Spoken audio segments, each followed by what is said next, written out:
Hola, soy Carol Vargas. En este video exploraremos la evolución de la educación en México a lo largo de 3 periodos históricos fundamentales, que son la época prehispánica, la época colonial y la época de independencia.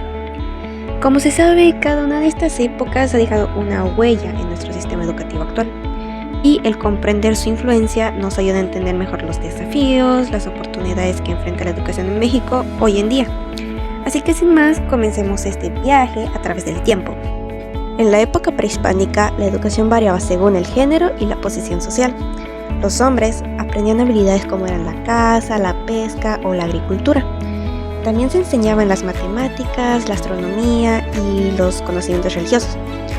Los hombres podían acceder a roles de liderazgo como eran los de sacerdotes, jefes y guerreros. En cambio, la educación de las mujeres se enfocaba más en el hogar y las labores domésticas, que era en donde aprendían habilidades como eran la cocina, la artesanía y el cuidado de los niños. Además de esas características, en la época prehispánica existían 2 tipos de escuelas importantes, que era la primera el Telpuchcali, que era una escuela donde los guerreros viejos preparaban a los jóvenes para la guerra, y el segundo era el Calmecac, que era una escuela reservada para los hijos de la nobleza y los que eran destinados a ocupar cargos importantes en la sociedad, que es también donde aprendían sobre la religión, la historia, astronomía, matemáticas y oratoria. Ahora pasemos a la educación colonial. La educación en la época colonial diferenciaba entre hombres y mujeres. Los hombres, que eran de la nobleza, tenían el acceso de tener una educación formal en escuelas y universidades, en donde veían temas como la filosofía, teología, derecho y medicina. Los hombres, que eran indígenas y mestizos, tenían oportunidades más limitadas y que a menudo se enfocaban en habilidades que eran prácticas y laborales.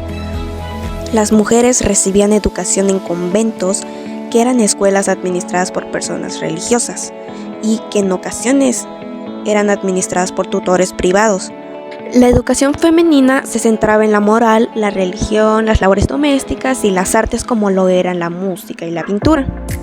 Algunas mujeres de la nobleza y burguesía tenían acceso a una educación más amplia, incluyendo idiomas y literatura, solo que sus oportunidades educativas estaban limitadas en comparación con las de los de la misma clase social.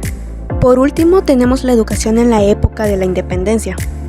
Durante la época de la independencia existieron diversas escuelas, especialmente en los pueblos indígenas, en donde un profesor laico, que era designado por una autoridad regional, enseñaba lo que era la lectura, la escritura, la doctrina cristiana y en ocasiones la aritmética y música. Las escuelas parroquiales o conventuales se conocían como escuelas pías, ya que eran gratuitas y que aceptaban estudiantes sin distinción étnica. También habían las escuelas amigas, que eran mayormente particulares y que en su mayoría atendían a niñas en las casas de profesoras, donde les enseñaban la religión, la moral, el castellano, la literatura, la música, el dibujo y temas relacionados apropiados para ellas como la costura y manualidades. También hablaremos sobre la compañía lancasteriana, que era el lugar donde un maestro le enseñaba a un grupo grande y después los alumnos lo ayudaban a enseñar a sus compañeros. La educación que tenían ahí era gratuita y accesible para niños de clases bajas, sin distinción moral. Hacían uso de materiales didácticos que eran relativamente escasos y hacían una gran concentración en la repetición y memorización, ya que ese era su método de aprendizaje. En ese entonces, en las aulas siempre habían muchos estudiantes, por lo que no podían brindar atención individual. Incluso hacían formación de carácter y de valores éticos junto con la educación académica. Ahora, relacionando la historia a la actualidad, en la época prehispánica los niños aprendían a través de historias como los mayas y aztecas. Hoy también escuchamos historias y leyendas, pero también usamos libros e internet para aprender. También hay escuelas que aún enseñan el español, el inglés y otras lenguas. En la época colonial, solo los niños ricos iban a la escuela y la religión era muy importante. Hoy en día, casi todos los niños pueden ir a la escuela y aprender temas como las ciencias, matemáticas, arte y más. Igual la religión sigue siendo importante para mucha gente. Después de la independencia se decidió que todos los niños debían poder ir a la escuela y eso sigue siendo importante hoy en día. En la actualidad se sigue enseñando la historia de nuestros países y también aprendemos sobre otros países y culturas para entender mejor el mundo en el que vivimos.